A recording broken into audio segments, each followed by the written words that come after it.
السلام علیکم ورحمۃ اللہ وبرکاتہ۔ ان الحمد للہ نحمده ونستعینه ونستغفره ونعوذ باللہ من شرور انفسنا ومن سیئات اعمالنا من يهده اللہ فلا مضل له ومن يضلل فلا هادی له واشهد ان لا الہ الا اللہ وحدہ لا شریک له واشهد ان محمدا عبده ورسوله اما بعد فاعوذ باللہ السمیع العلیم من الشیطان الرجیم من ہمزہ ونفخہ ونفثہ بسم اللہ الرحمن الرحیم یا ایہا الذین آمنوا اتقوا اللہ حق تقاتہ ولا تموتن الا وانتم مسلمون یا ایہا الناس اتقوا ربکم الذی خلقکم من نفس واحدۃ وخلق منها زوجها وبث منہما رجالا کثیرا ونساء واتقوا اللہ الذی تساءلون به والارحام ان اللہ کان علیکم رقیبا یا ایہا الذین آمنوا اتقوا اللہ وقولوا قولا سدیدا یصلح لکم اعمالکم ویغفر لکم ذنوبکم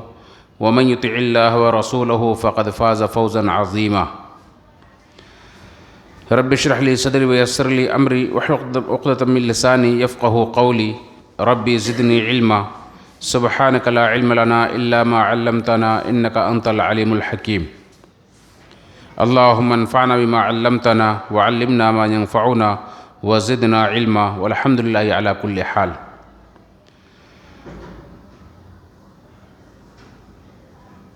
محترم حضرات، دینی ملی بھائیوں، اللہ رب العالمین کا بے پایہ شکر اور احسان ہے کہ رب العالمین نے ہمیں ایک بار پھر اپنے گھر میں بیٹھ کر کے اپنے دین کی بات کہنے اور سننے کی توفیق عطا فرمائی۔ رب العالمین ہم سب کی اس حاضری کو قبول فرمائے اور دونوں جہاں میں کامیابی کا ذریعہ بنائے۔ قصص الانبیاء کا یہ سلسلہ جو اللہ کے آخری نبی جناب محمد رسول اللہ صلی اللہ علیہ وآلہ وسلم تک پہنچا ہے اور سیرت النبی صلی اللہ علیہ وسلم کی چوتھی قسط لے کر آپ حضرات کی خدمت میں حاضر ہوا ہوں۔ اللہ رب العالمین نے نبی کریم صلی اللہ علیہ وسلم کی بعثت کو بہت بڑا احسان قرار دیتے ہوئے اس وقت کے دنیا کے حالات کو بھی بیان کیا ہے کہ اس وقت دنیا کے حالات کیا تھے۔ فرمایا لقد من اللہ علی المؤمنین اذ بعث فیہم رسولا من انفسہم یتلو علیہم آیاتہ ویزکیہم ویعلمہم الکتاب والحکمہ وان کانوا من قبل لفی ضلال مبین، کہ البتہ تحقیق کی اللہ تعالیٰ نے مومنوں پر بہت بڑا احسان کیا کہ انہی میں سے ایک ایسا رسول بھیجا جو ان پر اللہ کی آیات کی تلاوت کرتا ہے، انہیں کتاب و حکمت کی تعلیم دیتا ہے، ان کا تزکیہ کرتا ہے، حالانکہ اس سے پہلے یہ لوگ کھلی ہوئی گمراہی میں تھے۔ تو اللہ کے نبی صلی اللہ علیہ وسلم کی آمد سے پہلے دنیا کھلی گمراہی میں تھی، جیسا کہ اس سے پہلے کی 3 قسطوں میں ہم نے دیکھا دنیا کی قوموں اور ان کی تہذیبوں کا حال۔ انشاءاللہ آج کی چوتھی قسط میں اللہ کے نبی صلی اللہ علیہ وسلم جس علاقے میں بھیجے گئے، خصوصاً عرب اقوام اور ان کی تہذیبیں، اس عنوان سے انشاءاللہ آج کا سیرت النبی صلی اللہ علیہ وسلم کا یہ چوتھا حصہ بیان کیا جائے گا۔ یہ بات ہم سبھی جانتے ہیں کہ اللہ رب العالمین نے آخری نبی جناب محمد رسول اللہ صلی اللہ علیہ وسلم کو عرب کے اندر مبعوث فرمایا، لیکن آپ کی بعثت پوری کائنات کے لیے تھی۔ اللہ نے فرمایا وما ارسلناک الا رحمۃ للعالمین، اے نبی ہم نے آپ کو تمام جہان والوں کے لیے رحمت ہی بنا کر بھیجا ہے۔ اور اللہ کے رسول صلی اللہ علیہ وسلم کی سیرت ہمارے لیے جاننا اس لیے ضروری ہے کہ نبی کریم صلی اللہ علیہ وسلم کی سیرت ہمارے لیے نمونہ ہے، اسوہ ہے۔ اللہ نے فرمایا لقد کان لکم فی رسول اللہ اسوۃ حسنۃ لمن کان یرجو اللہ والیوم الآخر وذکر اللہ کثیرا، کہ البتہ تحقیق کی اللہ کے رسول صلی اللہ علیہ وسلم کی زندگی میں تمہارے لیے بہترین اسوہ اور نمونہ ہے، ہر اس شخص کے لیے جو اللہ پر یوم آخرت پر ایمان رکھتا ہے اور اللہ کو بہت زیادہ یاد کرتا ہے۔ تو آئیے پہلے دیکھیں کہ عرب کا حدود اربع کیا تھا، اس کے بعد اس کی قومیں کون کون سی تھی، ان کی تہذیبیں کیا تھیں۔ اس سے پہلے عرب کا معنی جان لیتے ہیں۔ عرب کہتے ہیں صحرا کو، بے آب و گیاہ کو، بے آب و گیاہ ریگستان میں رہنے والے لوگوں کو بھی عرب کہا جاتا ہے۔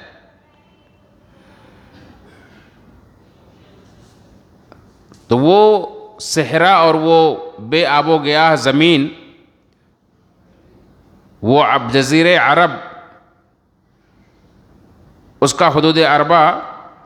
صاحب الرحیق المختوم علامہ صفی الرحمن مبارک پوری رحمۃ اللہ علیہ بیان کرتے ہوئے کہتے ہیں کہ عرب کے مغرب میں بحر احمر ہے اور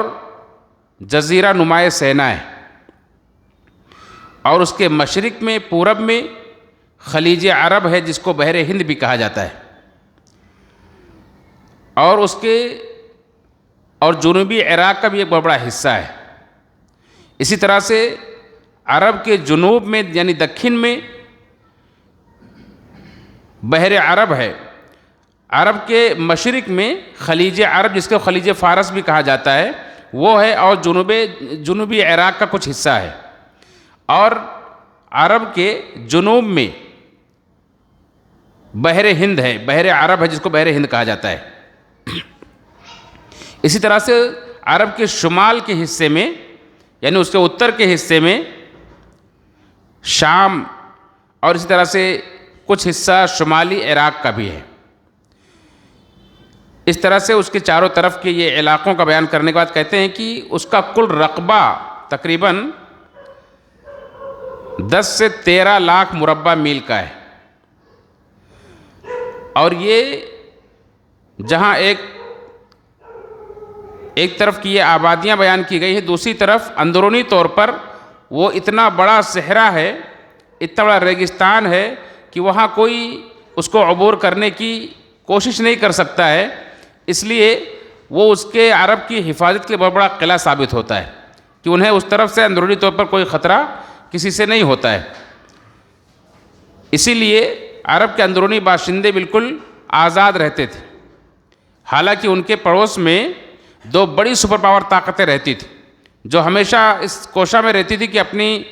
سرحد کو بڑھائیں اور زیادہ سے زیادہ لوگوں پر قبضہ کریں، مگر وہ بھی اس میں ناکام ہوتے تھے۔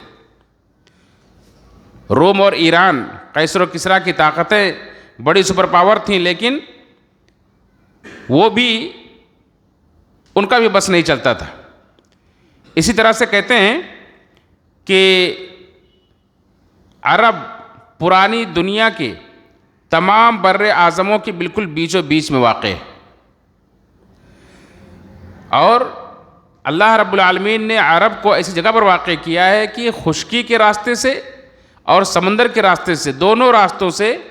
وہ تمام دنیا سے جڑا ہوا ہے۔ یعنی پوری دنیا میں سے اگر کوئی بحری راستے سے جانا چاہے، سمندر کے راستے سے جانا چاہے تو بھی وہاں اس کی بندرگاہ ملے گی اور وہاں پہنچ سکتا ہے، اگر وہ خشکی کے راستے سے جانا چاہے تو بھی وہاں پہنچ سکتا ہے۔ اس طرح سے اللہ رب العالمین نے اسے آباد کیا ہے۔ اسی طرح سے مولانا سید سلیمان ندوی منصور پوری رحمۃ اللہ علیہ کہتے ہیں کہ عرب کے مغرب میں بحر احمر، جنوب میں بحر ہند یا بحر عرب ہے، مشرق میں خلیج فارس اور شمال میں شام واقع ہے۔ شام اور عرب کے بیچ میں پہاڑوں کا سلسلہ ہے، اور ہندوستان اور عرب کے بیچ میں سمندر واقع ہے۔ اسی طرح سے مصر اور عرب کے بیچ میں آبنائے سوئز ہے۔ کہتے ہیں کہ عرب کا جو کل رقبہ ہے وہ فرانس سے دگنا بڑا ہے، اور اسی طرح سے اس کے اندر کچھ علاقے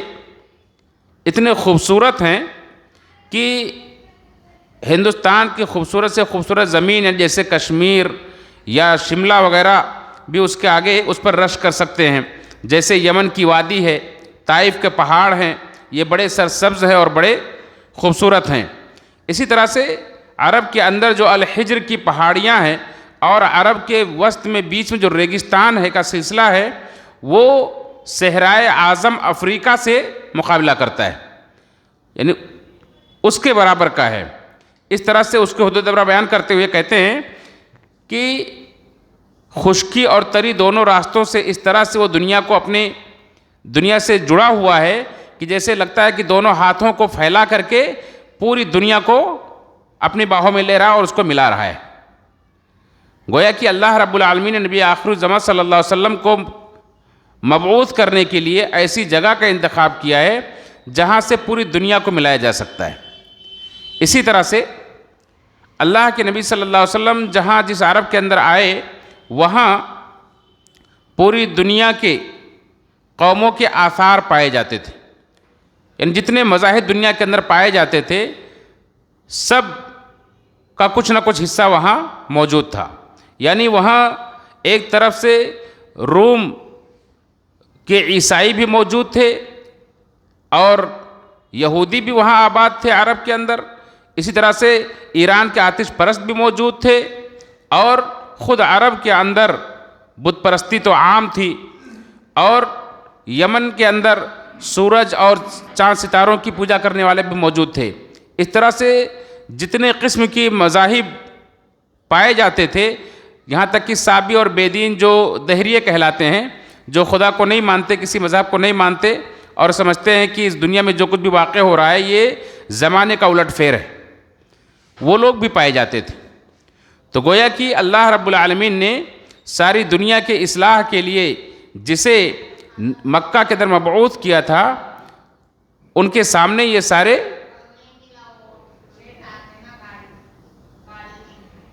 سارے مذہب کے ماننے والے وہاں پائے جاتے تھے۔ اور قرآن کریم بھی آپ پڑھیں گے تو اللہ رب العالمین نے سب کا تذکرہ بھی کیا ہے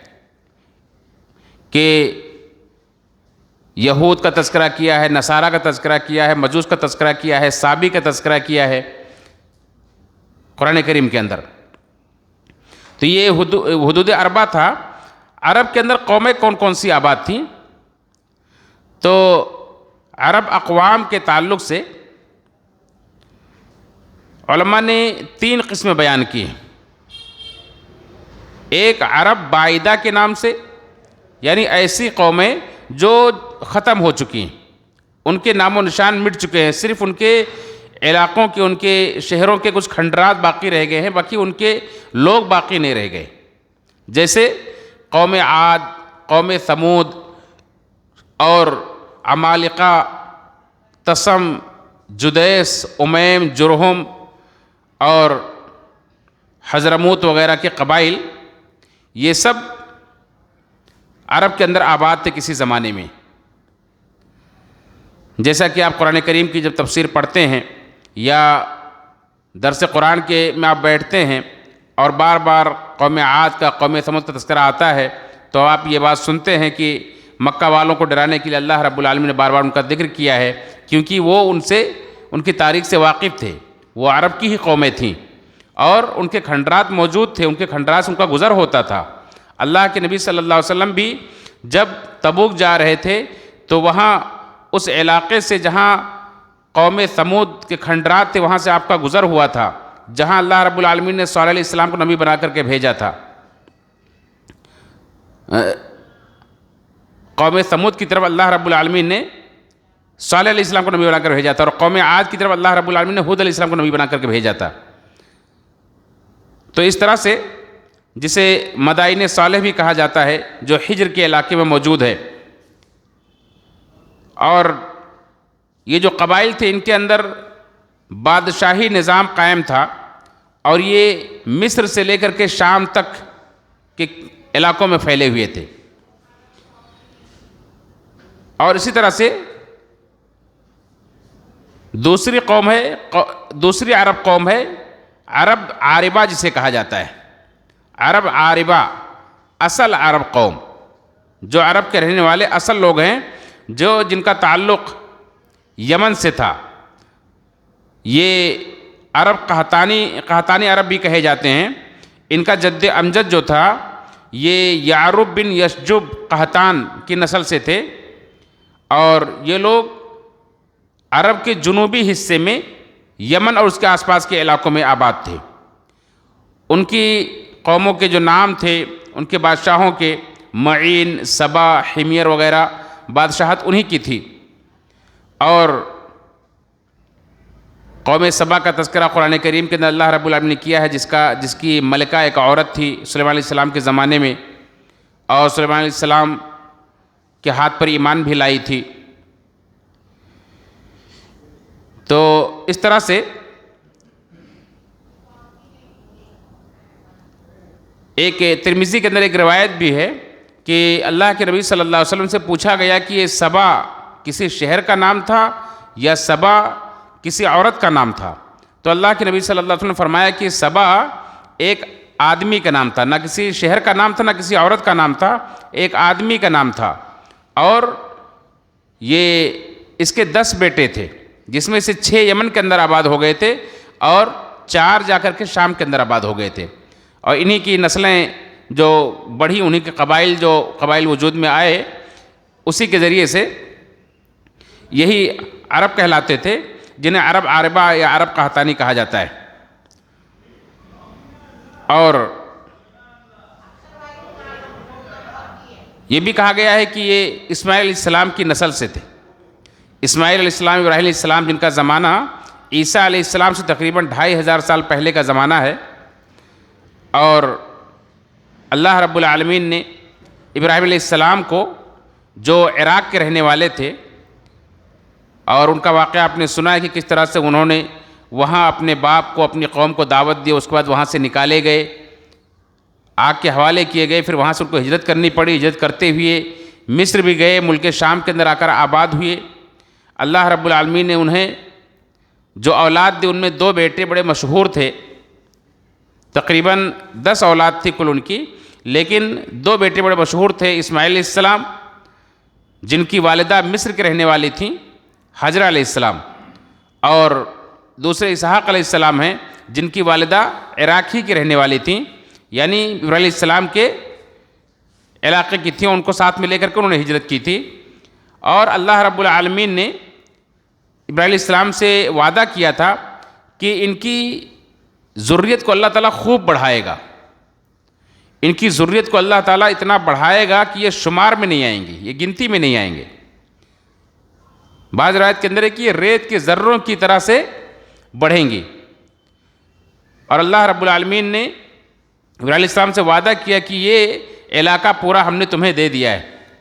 اس کا مشرق و مغرب، شمال و جنوب سب تم کو دے دیا ہے. چنانچہ ابراہیم علیہ السلام ہی کی یہ سب نسل تھیں کہ جو ایک بیٹے کو اسحاق علیہ السلام کو انہوں نے شام کے اندر آباد کیا، وہ علاقہ گویا کہ انہیں دیا، اور اسماعیل علیہ السلام کو لا کر کے عرب کے اندر آباد کیا، انہیں دیا. اور انہی لوگوں سے وہ پورا علاقہ بھرا ہوا ہے. اور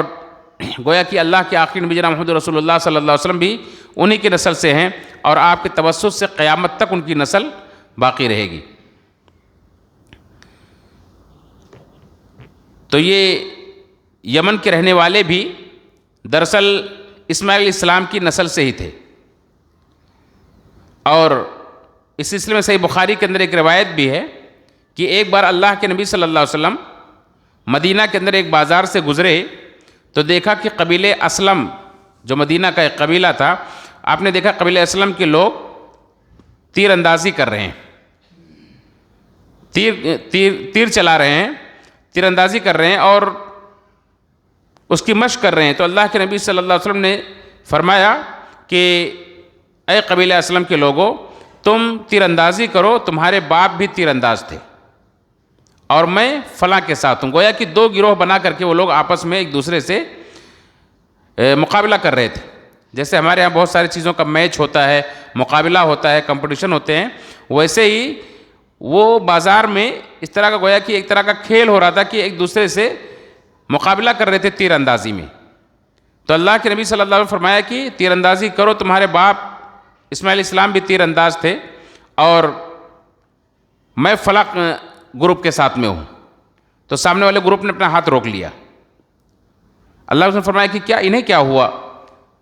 تو انہوں نے کہا کہ اللہ کے رسول صلی اللہ علیہ وسلم آپ ہمارے سامنے والے گروپ میں ہیں، آپ جس گروپ کے اندر ہیں اس پر ہم تیر کیسے چلا سکتے ہیں؟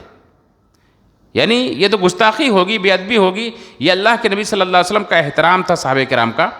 چنانچہ اللہ علیہ وسلم نے فرمایا کہ ٹھیک ہے، میں تم دونوں کے ساتھ میں ہوں، تم تیر اندازی کرو، میں تم دونوں کے ساتھ میں ہوں۔ اس میں بتلانا یہ مقصود ہے کہ قبیلہ اسلم جو کہ یمن سے ہی جب وہ سیلاب آیا تھا اور یمن تباہ ہو گیا تھا، تو اس وقت میں کچھ لوگ جو بکھر گئے تھے، ادھر چلے گئے تھے، انہی میں سے یہ قبیلہ اسلم بھی جو مدینہ کے اندر آباد تھا، یہ انہی سے ان کا تعلق تھا، یمن سے ان کا تعلق تھا۔ تو یہ یمن کے لوگوں کو عرب عاربہ کہا جاتا ہے، عرب قحطانی کہا جاتا ہے۔ اسی طرح سے تیسری قوم جو ہے عرب کی، جسے عرب مستعربہ کہا جاتا ہے۔ عرب مستعربہ یعنی جن کے اندر عرب کے علاوہ دوسروں کے بھی خون آ کر کے مل گئے اور وہ خلط ملط ہو گئے، مکس ہو گئے، عربی اور عجمی دونوں ایک دوسرے میں مدغم ہو گئے، اور پھر ان کے ذریعے سے عربی لغت کی ایک نئی مخلوط نسل کی زبان بن گئی۔ جیسے کہ آپ جانتے ہیں کہ اسماعیل علیہ السلام جنہیں مکہ کے اندر آباد کیا گیا، یہ عرب کے نہیں تھے، یہ ان کے والد عراق کے تھے، ان کی ماں مصر کی تھیں، اور انہیں لا کر کے آباد کیا گیا۔ مکہ جہاں آج آباد ہے وہاں انہیں بسایا گیا اللہ کے حکم سے، اور اس کے بعد پھر وہاں یمن کا ہی ایک قبیلہ جرہم جب وہاں آ کر کے آباد ہوا، تو انہی کی ایک سردار کی بیٹی، غالباً مزاز بن عمر نام ہے، اس کی بیٹی سے اسماعیل علیہ السلام نے نکاح کیا، انہی کے درمیان پلے بڑھے، جوان ہوئے، اور پھر ان سے عربی زبان سیکھی، اور پھر پہلی بیوی کو طلاق دیا، دوسری بیوی سے جب نکاح کیا وہ بھی انہی کی قوم سے تھی، اور پھر انہی سے ان کی نسل چلی۔ اللہ رب العالمین نے اسماعیل علیہ السلام کو بھی 12 بیٹے دیے، اور انہی سے ان کی نسل چلی۔ تو اس طرح سے عربی اور عجمی خون دونوں مل گئے، اور انہی کی نسل کو جو مکہ اور مکہ کے آس پاس میں آباد تھے، انہیں عرب مستعربہ کہا جاتا ہے۔ اور یہ یمن جس طرح سے عرب کے جنوبی حصے میں، دکن کے حصے میں واقع ہے، ایسے مکہ جو ہے عرب کے شمالی حصے میں واقع ہے، اور مکہ کے آس پاس یہ عرب مستعربہ یعنی اسماعیل علیہ السلام کی یہ نسل یہاں واقع تھی۔ اور اسماعیل علیہ السلام کے بیٹوں میں 2 بڑے مشہور ہوئے، ایک کا نام قیدار تھا اور ایک کا نام نابت۔ قیدار اور نابت یہ دونوں یکے بعد دیگرے اسماعیل علیہ السلام کے بعد خانہ کعبہ کے متولی ہوئے۔ جو خانہ کعبہ ابراہیم علیہ السلام نے بنایا تھا مکہ کے اندر، اور اس کے متولی اسماعیل علیہ السلام تھے، اور جب تک وہ زندہ رہے اس کے بعد ان کا بیٹا قیدار، پھر اس کے بعد ان کا دوسرا بھائی نابت، یہ دونوں متولی رہے۔ پھر اس کے بعد ان کے ہی ننیحال والے گویا کہ قبیلہ جرہم کے لوگ اس پر قابض ہو گئے، اور پھر دھیرے دھیرے ان کے اندر یہاں تک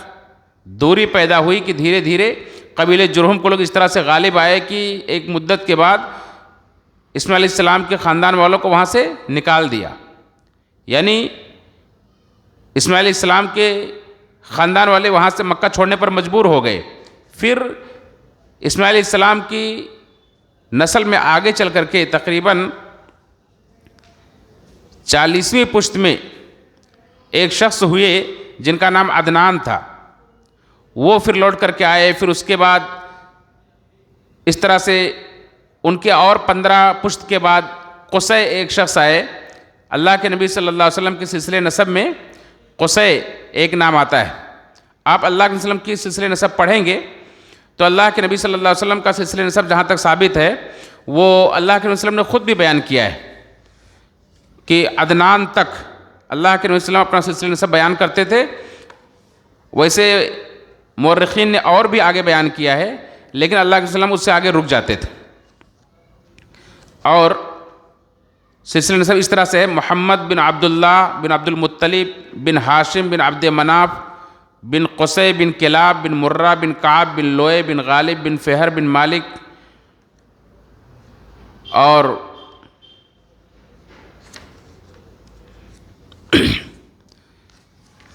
بن فہر بن غالب بن کنانہ بن مدرکہ بن الیاس بن مضر بن نزار بن معد بن عدنان بن اد. اس طرح سے عدنان تک اللہ کے نبی صلی اللہ علیہ وسلم خود بھی اپنا سلسلہ نسب بیان کرتے تھے. تو اسی میں قصی جو نام ہے، انہوں نے پھر سے اپنی نسل کے لوگوں کو، بنو کنانہ کو جمع کیا، جنہیں قریش کہا جاتا ہے. اور اس کے بعد قریش ہی آخر تک غالب رہے، اور انہی کی قصی کی موجودگی میں ہی بہت سارے عہدے تقسیم کیے گئے، اور انہوں نے ہی جنگ کا جو جھنڈا ہوتا ہے، لیوا جسے کہتے ہیں، وہ انہوں نے ایجاد کیا. اس طرح سے مکہ کے خانہ کعبہ کے پاس میں ایک گھر تعمیر کیا جس کو دار الندوہ کہا جاتا ہے، جہاں ان کی کمیٹی کی میٹنگ ہوا کرتی تھی. اور اس طرح سے گویا کہ انہیں لا کر کے وہاں منظم کر دیا، اور ایک قبیلے کی شکل میں ایک حکومت قائم کر دی، ایک سرداری کا نظام قائم ہو گیا. اور اس کے بعد اللہ کے نبی صلی اللہ علیہ وسلم کی بعثت تک انہی کے خاندان کے لوگ ایک کے بعد ایک سردار ہوتے رہے، یہاں تک کہ عبد المطلب بھی جو اللہ کے نبی صلی اللہ علیہ وسلم کے دادا ہیں، ان کے بعد پھر ابو طالب، یہ تک سردار کی حیثیت سے وہاں رہتے تھے. اور پھر ابو جہل، پھر ابو سفیان کی سرداری میں اللہ کے نبی صلی اللہ علیہ وسلم کے ہاتھوں مکہ فتح ہوا اور اسلام کے زیر نگیں آ گیا تھا. تو عدنان کے بیٹوں میں سے دو بیٹے تھے. عدنان کا ایک بیٹا معد، اور معد کا ایک بیٹا نزار. نزار کے دو بیٹے تھے، مضر اور ربیہ. ان سے دو قبیلے وجود میں آئے، مضر، قبیلے ربیہ. اللہ کے نبی صلی اللہ علیہ وسلم قبیلے مضر سے تعلق رکھتے تھے. تو یہ پورا قریش کا خاندان کہلاتا ہے. اس کے مختلف شاخیں ہیں، مختلف قبیلے ہیں. اسی طرح سے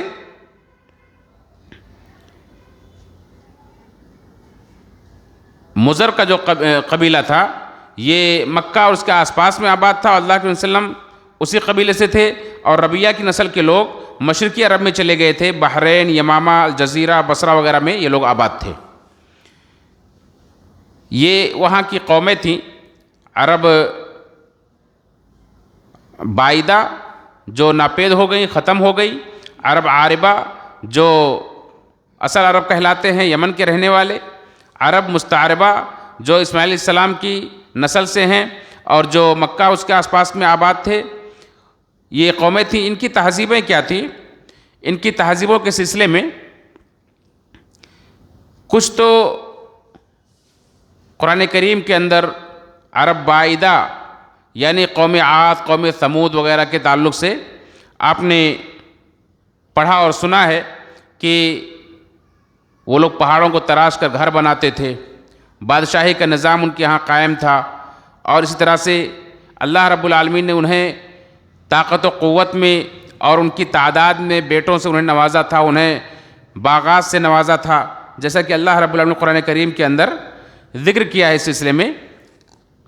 سورہ شعراء کی آیت نمبر 132 سے 134 آپ پڑھیں گے. اللہ نے فرمایا کہ سورہ یہ قوم عاد کے تعلق سے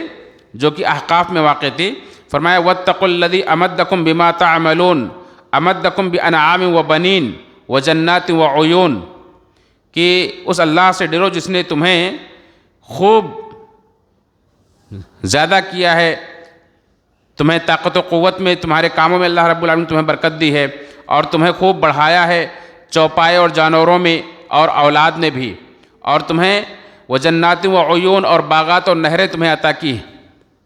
اسی طرح سے قوم ثمود جو حجاز کے اندر آباد تھی، جس کے اندر صالح علیہ السلام بنا کر بھیجے گئے تھے، ان کا تذکرہ کرتے ہوئے اللہ رب العالمین نے اسی صورت کے اندر فرمایا کہ اتترکون فیما ہاہنا آمنین، کیا تم یہ سمجھتے ہو کہ تمہیں امن و امان کے ساتھ یہاں چھوڑ دیا جائے گا؟ فی جنات وعیون، انہی باغوں اور نہر و چشموں کے اندر، وزروع ونخل طلعها حضیم، اور اس کھیتی کے اندر اور اس کھجور کے باغات میں جس کے خوشے بڑے نرم ہوتے ہیں، وَتَنْحِتُونَ مِنَ الْجِبَالِ بُيُوتًا فَارِهِينَ، اور تم اتراتے ہوئے پہاڑوں کو تراش کر کے گھر بناتے ہو۔ اس طرح سے ان کے اس تہذیب کا، ان کے کلچر کا اللہ رب العالمین نے مختلف مقامات قرآن کریم کے اندر ذکر کیا ہے، جس سے پتہ چلتا ہے کہ یہ لوگ کھیتی باڑی بھی کرتے تھے، یہ لوگ باغات بھی لگاتے تھے، اسی طرح سے یہ لوگ بہت سارے ہنر بھی جانتے تھے، پہاڑوں کو تراش کر گھر بھی بناتے تھے، اور اللہ رب العالمین نے انہیں طاقت و قوت اور تعداد سے بھی انہیں نوازا تھا۔ اسی طرح سے یہ تو عرب باعدہ تھے، قوم عاد کی، قوم عاد و سمود کی قومیں تھیں۔ اسی طرح سے قوم عرب عاربہ جو ہے، یمن کے لوگ، ان کی تہذیب کیا تھی، یہ لوگ کیا کرتے تھے؟ تو اس سلسلے میں اللہ رب العالمین نے یمن کا تذکرہ بھی قرآن کریم کے اندر کیا ہے، قوم سبا کا تذکرہ کیا ہے، اور ابھی میں نے ذکر کیا کہ یمن کی وادی بڑی خوبصورت وادی، کہ اس کے آگے گویا کہ ہندوستان کے اندر جو خوبصورت سے خوبصورت وادیاں ہیں، کشمیر کی، شملہ وغیرہ کی اور دوسری جگہوں کی، انہیں بھی رشک آئے، وہ اتنی خوبصورت ہیں۔ اور اللہ رب العالمین نے جس انداز میں اس کا ذکر کیا ہے، سورہ سبا آپ پڑھیں گے، اللہ نے فرمایا لقد کان لسبأ فی مسکنہم آیہ، قوم سبا کے لیے ان کے ٹھکانوں میں بڑی نشانی ہے۔ جنتان عن یمین و شمال، جنہیں اللہ تعالیٰ نے 2 باغ عطا کیے جو ان کے دائیں اور بائیں، اور اللہ نے کہا کلوا من رزق ربکم واشکروا لہ، اللہ رب العالمین کا دیا ہوا رزق کھاؤ اور اللہ کا شکر ادا کرو۔ بلدۃ طیبۃ ورب غفور، یہ بہت ہی پاکیزہ شہر ہے اور رب بھی تمہارا بڑا بخشنے والا، تمہارا رب بھی بڑا بخشنے والا ہے۔ اس طرح سے اللہ رب العالمین نے ان کی خوشحالی کا تذکرہ کیا ہے، اور پھر آگے کی آیات میں ان کی سرکشی کا، ان کی بغاوت کا اور ان کے اعراض کا ذکر کیا ہے، اور کس طرح سے وہ تباہ و برباد ہوئے اس کا بھی ذکر کیا ہے۔ لیکن اس سے پہلے لوگ بڑے خوشحال تھے۔ بعد میں جب ان کے اندر بھی اللہ رب العالمین کے دین کو چھوڑ بیٹھے، نبیوں کا انکار کیا، کفر کے راستے پر چل پڑے، بت پرستی اور سورج پرستی اور مظاہر پرستی پر لگ گئے، تو اللہ رب العالمین نے انہیں تباہ و برباد کر دیا۔ جیسا کہ مفسرین کہتے ہیں کہ اللہ رب العالمین نے کافر قوموں کو ہی تباہ کیا ہے، لہذا یہ بھی جب تک اللہ کے شکر گزار بندے رہے تب تک اللہ رب العالمین نے تباہ نہیں کیا ہے۔ اسی طرح سے اللہ رب العالمین نے ان کے ایک اور خوشحالی کا تذکرہ کیا، فرمایا وَجَعَلْنَا بَيْنَهُ وَبَيْنَ الْقُرَى الَّتِي بَارَكْنَا فِيهَا قُرًى ظَاهِرَةً وَقَدَّرْنَا فِيهَا السَّيْرَ، کہ ہم نے ان کے درمیان اور ان بستیوں کے درمیان جن میں ہم نے برکت دے رکھی ہے، یعنی یمن اور شام، ملک شام کے درمیان قرن ظاہرہ بہت ساری بستیاں ہم نے بنائی تھیں۔ وقدرنا فیہا السیر، اور ہم نے ان کے لیے وہاں سے سفر کرنا ان کے لیے میسر کر دیا تھا، اور کہا تھا سیروا فیہا لیالی و ایاما آمنین،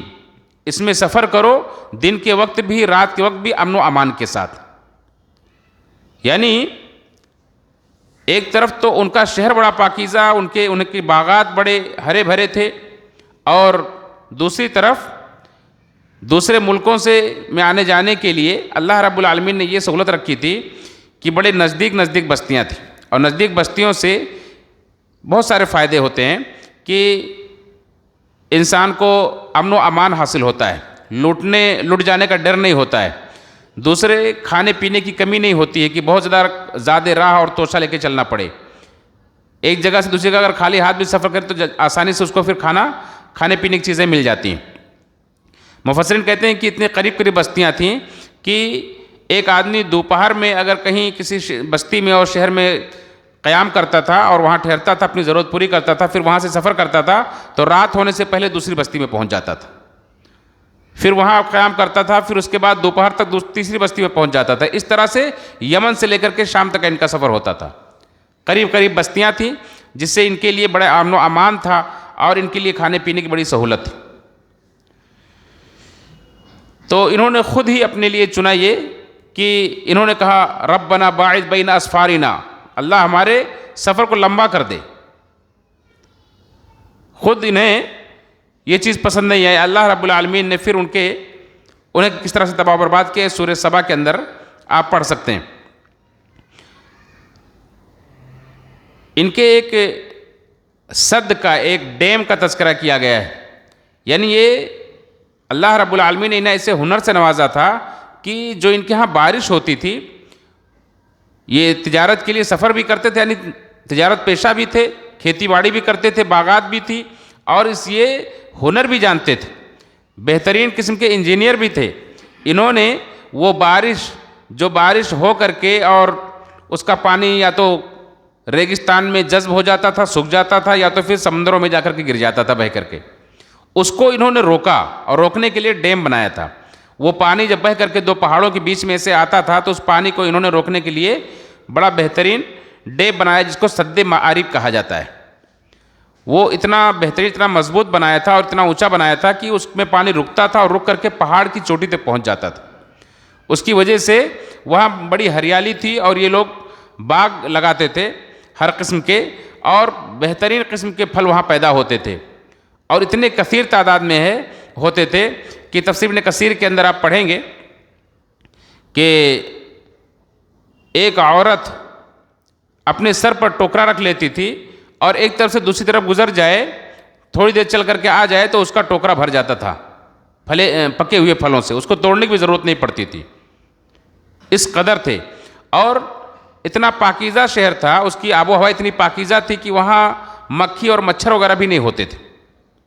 یعنی کیڑے مکوڑوں کا بھی کوئی خطرہ نہیں تھا، اتنا پاکیزہ شہر تھا. اب آپ تصور کیجئے کہ گویا کہ دنیا کے اندر ہی جنت کا نمونہ ہے کہ پھلوں کے باغات ہیں دائیں اور بائیں، ڈیم ہے، اور اس کے بعد پاکیزہ شہر ہے، کیڑے مکوڑوں سے پاک، کوئی خطرہ بھی نہیں سفر کا،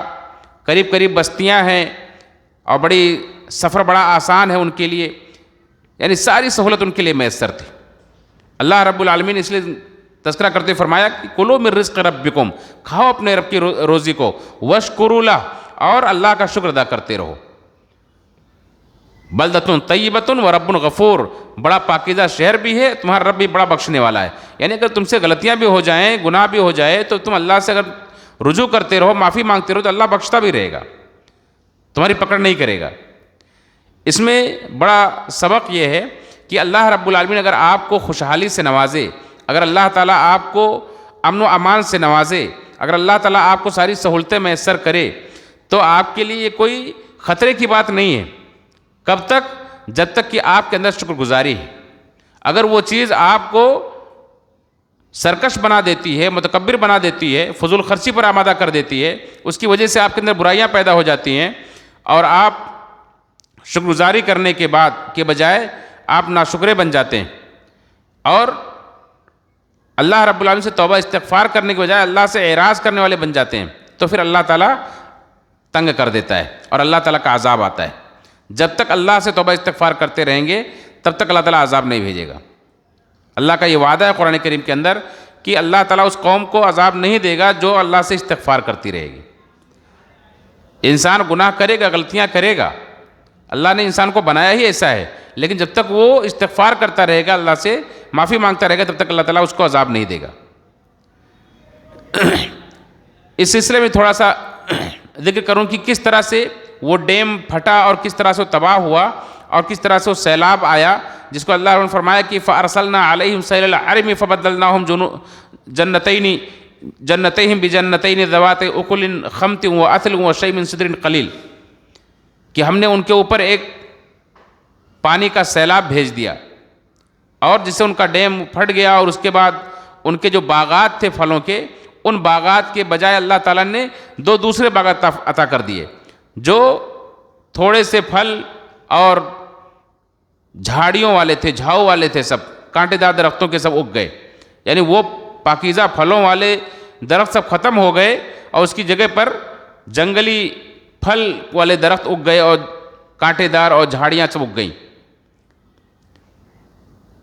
مفسرین لکھتے ہیں کہ ان کی کتابوں کے اندر بھی یہ بات لکھی ہوئی تھی کہ یہ ڈیم جو ہے اس کی تباہی کا سبب چوہے بنیں گے، تو انہوں نے ان چوہوں کو وہاں نہ آنے دیا جائے، اس کے لیے انہوں نے بلیاں پالی. لیکن اللہ رب العالمین جو چیز مقدر کر دے اس کو کوئی ٹال نہیں سکتا ہے، چاہے آدمی کتنے بھی اسباب اختیار کرے. اللہ رب العالمین کے عذاب سے بچنے کی ایک ہی صورت ہے کہ بندہ اللہ کی طرف رجوع کرے، ورنہ اللہ رب العالمین نے جو فیصلہ کر دیا ہے وہ آپ دنیا کے لاکھ اسباب اختیار کر لیں وہ رکاوٹ نہیں بن سکتے. اللہ رب العالمین کا یہ فیصلہ ہے کہ جب بھی اللہ کا حکم آتا ہے وَلَا مَلْجَأَ مِنْكَ إِلَّا إِلَيْكَ، کہ اللہ سے بچانے والی کوئی پناہ کی جگہ نہیں ہے سوائے اللہ کے. اللہ کے عذاب سے بچنا چاہتے ہو تو اللہ ہی کی طرف بھاگو. چنانچہ انہوں نے بلیاں تو پالی، لیکن ایک مدت کے بعد دھیرے دھیرے چوہوں کی اتنی تعداد بڑھی، اس کثرت سے بڑھے کہ بلیوں پر غالب آ گئے. جیسا کہ آپ دیکھتے ہیں بہت سارے علاقوں میں، گاؤں میں چوہے بلیوں سے ڈر کے رہتے ہیں، لیکن بہت سارے علاقوں میں دیکھیں گے کہ بلیاں چوہوں سے ڈرتی ہیں. اور اس طرح سے وہ غالب آئے کہ دھیرے دھیرے انہوں نے اس ڈیم کے اندر نیچے سوراخ کر دیے اور کھوکھلا کر دیا دیواروں کو، اور پھر رسنے لگا، اس طرح سے کمزور ہو گئی. اور پھر ایک سیلاب آیا پانی کا ریلا زور کا کہ اسے گرا دیا، ڈھہ گیا، اور پھر وہ بہت سارے لوگ اس میں بہہ گئے، مر گئے، اور کچھ لوگ وہاں سے منتقل ہو گئے دوسرے علاقوں میں اور ادھر ادھر جا کر کے عرب میں پھیل گئے. اس میں یہ بھی درس اور سبق ہے کہ اگر آپ کے علاقے میں کوئی تکلیف دہ مخلوق بھی اگر اللہ کی بڑھ رہی ہے تو انسان کو چوکنا ہو جانا چاہیے. ایک مچھر ہی کیوں نہ ہو، اگر وہ حد سے زیادہ بڑھ گئے ہیں تو انسان کو ڈرنا چاہیے کہ کہیں اللہ کی طرف سے کوئی عذاب تو نہیں، کوئی پکڑ تو نہیں. کوئی بھی چیز حد سے زیادہ بڑھ جائے تو کوئی بیماری کا سبب بن سکتا ہے، کوئی تباہی کا سبب بن سکتا ہے، عذاب بھی ہو سکتا ہے. اس لیے اس کو دواؤں سے ختم کرنے کے بجائے اللہ کی طرف رجوع کرنا چاہیے. اسباب اختیار کیا جائے لیکن اس سے زیادہ فوراً چوکنا ہونے کا مطلب یہ ہے کہ اللہ کی طرف رجوع کیا جائے، اپنا محاسبہ کیا جائے، اپنے گناہوں کا جائزہ لیا جائے، جو چیز اللہ کے عذاب سے بچانے والی. تو یہ تجارتی سفر بھی کرتے تھے اور خود ان کا علاقہ بھی تجارت کا مرکز تھا. لوگ تجارت کے لیے یہاں آتے جاتے تھے، مصر سے، یمن، شام، اس طرح سے لوگوں کے تجارتی قافلے چلتے رہتے تھے، خشکی کے راستے سے بھی اور دریاؤں سے بھی. خود مکہ والے بھی، ان کے یہاں نہ تو کھیتی باڑی ہو سکتی تھی اس ریگستان میں، اور نہ ہی وہاں درخت ہوتے تھے، سب پہاڑیاں تھیں یا تو پھر ریگستان تھے. ایسے وقت میں اللہ رب العالمین ان پر احسان کیا کہ ان کے لیے یہ میسر کر دیا کہ وہ ٹھنڈی اور گرمی کے سیزن میں انہوں نے دیکھا لوگ تجارت کرتے ہیں تو ان کے اندر تجارت کرنے کا جذبہ پیدا ہوا. اللہ رب العالمین کے لیے بھی مقدر کر دیا کہ یہ بھی ٹھنڈی اور گرمی میں سفر کرتے تھے.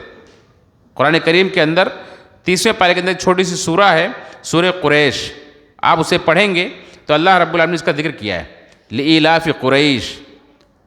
قریش کی تالیف قلب کی وجہ سے. یعنی اللہ رب العالمین نے قرآن ان کے اوپر جو مہربانی کی قریش کے اوپر، وہ مہربانی کیا تھی؟ ایلافہم رحلۃ الشتاء والصیف، کہ اللہ رب العالمین ٹھنڈی اور گرمی میں 2 سفر ان کے لیے آسان کیا. تو اس کا حق یہ بنتا ہے، اس کی شکر گزاری یہ بنتی ہے کہ فَلْيَعْبُدُوا رَبَّ هَذَا الْبَيْتِ، انہیں چاہیے کہ یہ خانہ کعبہ جس رب کا ہے، جس رب کا گھر ہے، اس رب کی عبادت کریں، اس گھر کے رب کی وہ عبادت کریں. فَلْيَعْبُدُوا رَبَّ هَذَا الْبَيْتِ الَّذِي أَطْعَمَهُم مِّن جُوعٍ وَآمَنَهُم مِّن خَوْفٍ. اس گھر کی وجہ سے اللہ رب العالمین انہیں کھلایا ہے، انہیں بھوک میں کھلایا ہے. اللہ نے انتظام اگر نہ کیا ہوتا تو وہ بھوکوں مرتے تھے. اور اس وقت جو عرب کی حالت تھی لوٹ مار کی، جب کوئی آدمی کو اسباب نہیں ملتے ہیں تو آدمی ایک تو جو بادشاہتیں تھیں وہ بھی لوٹ مار کرتی تھیں اور دوسروں پر قبضہ کرتی تھیں اپنا حدود اربا بڑھانے کے لیے. اور عرب کے اندر جو چھوٹے چھوٹے قبیلے تھے، جب انہیں کچھ کام نہیں ملتا تھا ایک دوسرے کو لوٹتے تھے، اور جہاں بھی کام نہیں ہوتا ہے تو لوٹ مار بڑھ جاتا ہے. تو اللہ رب العالمین نے اس گھر کی وجہ سے قریش کو امن بھی عطا کیا تھا کہ ان کی ایک عزت تھی،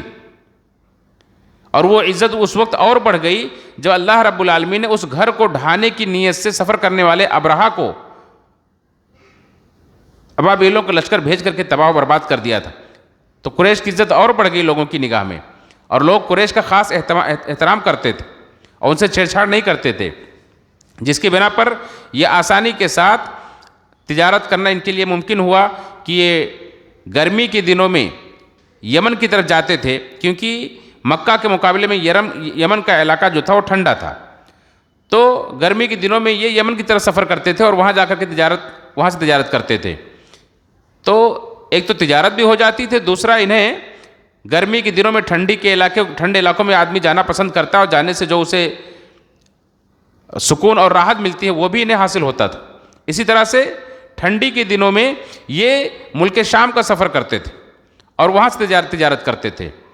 کیونکہ شام کا علاقہ جو تھا وہ عرب کے مقابلے میں زیادہ گرم تھا، تو ٹھنڈی کے دنوں میں یہ وہاں چلے جاتے تھے اور ٹھنڈی کے دنوں میں گرم علاقے میں جا کر کے راحت و سکون میسر کرتے تھے، تو تجارت بھی ہو جاتی تھی اور انہیں اس عرب کی ٹھٹھرتی ہوئی سردی سے انہیں نجات بھی مل جاتی تھی۔ تو یہ اللہ رب العالمین نے احسان کے طور پر ذکر کیا ہے، اور اس سے عرب کا کلچر بھی معلوم ہوتا ہے، اس کی تہذیب بھی معلوم ہوتی ہے کہ یہ لوگ بھی اس طرح سے سفر کیا کرتے تھے، تجارتی سفر بھی کیا کرتے تھے۔ ان کے یہاں کھیتی باڑی وغیرہ تو نہیں ہوتی تھی، ان کا گزارا اسی پر ہوتا تھا، یا تو پھر لوگ خانہ کعبہ کی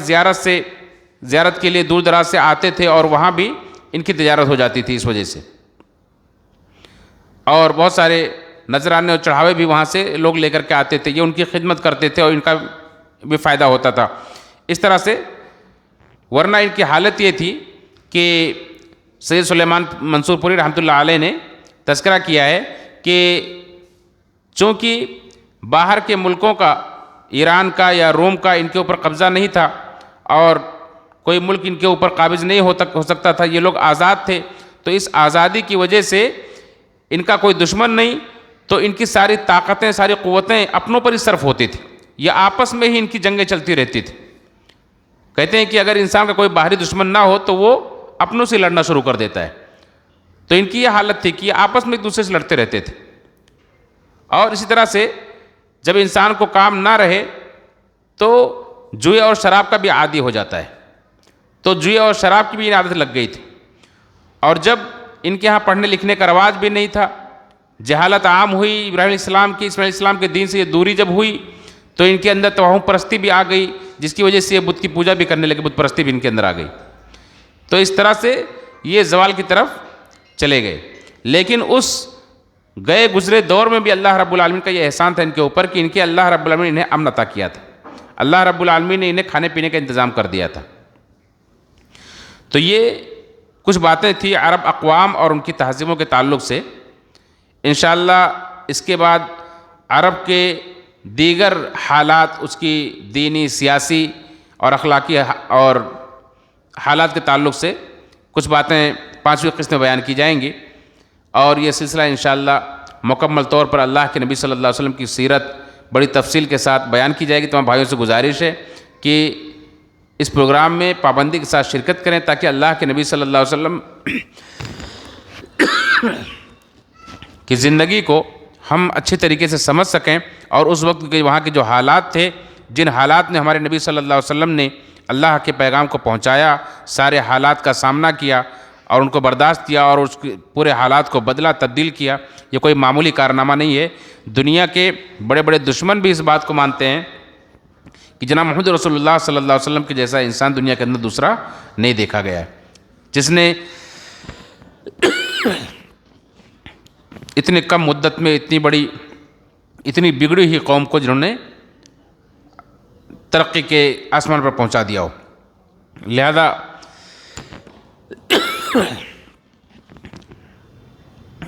ہم سب کے لیے